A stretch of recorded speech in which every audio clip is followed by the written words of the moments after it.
ngâm lâu em à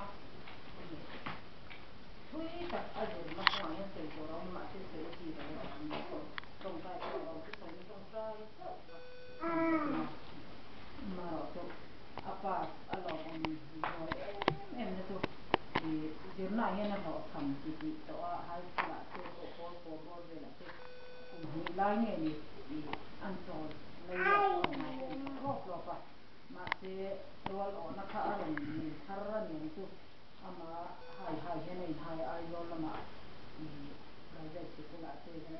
ya alo tính sầu về đó kia có lẽ cần sim cái cái đó cần đó là cũng về và thế là rồi có in về lại biết về thì thế có lẽ hi và tìm về thế thì cần tìm mà ông mà thì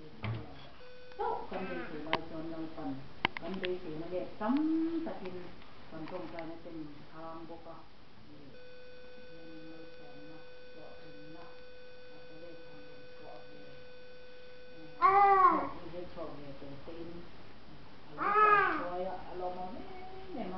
rồi gần này mình thung của bộ in thung cái thung tốt hơn thung của tuần rồi